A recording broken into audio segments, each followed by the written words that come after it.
Lower back ninyo at saka buong likod. Ano po ang nangyari dito, sir? Kaya po yung sinabi ko sa inyo nakaraan na may time siya na bigla siyang kumitiro. Okay. Tapos nung kahapon, iba yung niya, pagbangon ko, bilang parang may dimagutot. Shit, dire-diretso ako na, kaya kanina umaga, di ba ako nakapinig. Okay. Gaano katagal nyo na po ito nararanasan? Kung tagal siguro may mga lima na tayo. Pero nawawala naman siya, hindi siya na kunting 6 na araw? taon. 6 na taon. So, Papalit lang siya. pinakamasakit na naranasan mo ay kahapon o kanina lang? Kanina lang. Kahapon. Kahapon. So, 1 day ago. Nakapagbuhat ka ba ng mabigat? Talog lang po ako, pag-gising ko yun. Yun na. Pagbangon ko lang. Dapat, gano'ng kasakit yan? Mga number 5. 5. Dito papunta sa siko po itong kan. Ito, bang na dito. Oo. Ito sa kaliwa, hanggang dito lang. Nasa baba. Saka dito. Gano'ng kasakit po yan? 1 to 10? Mga 7. Ito taas. Hindi nakataas sa kanyang gawin. Yung sakit?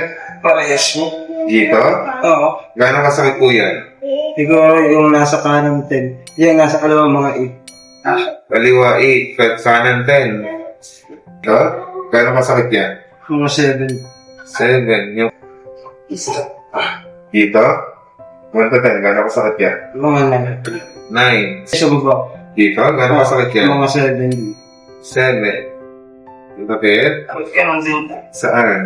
Dito rin po siya dito. Dito? Gano'ng kasakit yan? 7. Ito, 7. Ito? Mga 9 din. 1 to 10, ilan?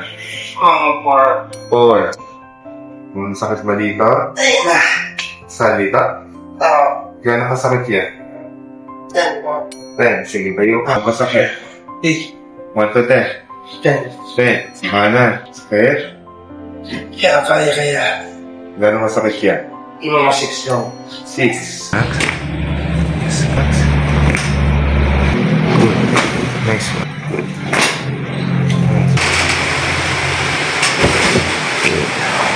Sabi mo po kanina, merong number 7 na masakit dito. Ngayon po. Wala na. Parang umilang siya. Parang alay na lang. Ay. Sabi niya po kanina, merong number 8 na masakit sa kaliwa at number 10 naman sa kanan. Ngayon, kamusta? Mga 2 na lang mo sa kanan. 2 sa kanan? Ito sa kanan, kaliwa po'y wala na.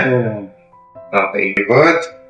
Sabi niyo po kanina may number 7 na masakit dito. Wala po. Wala na, good. Number 9 na masakit dito at number 7 naman po sa lower back. Ngayon, wala na pala. Number 9, ganun din. Number 9 dito, 7 dito. Sabi mo po kanina merong number 4 na masakit dito ngayon. Wala na. Oh. Dahan na, number 10 na masakit. Wala na. Oh, sabi nyo kanina meron kayo number 10 na masakit dito. Mga 2 na lang. 2. Sabi niyo po kanina may number 6 na masakit. Wala na? Habang naglalakad kayo, meron kayong number 5 na masakit sa likod. Ngayon po. Pwede na mag-OJT. Sila pa dun eh. Wala ba? Mas maluan? Ayos, makakatulog lang huli lang. Okay, sige po ka po dito. Nakakatulog na kayo ng mahimbing. Okay.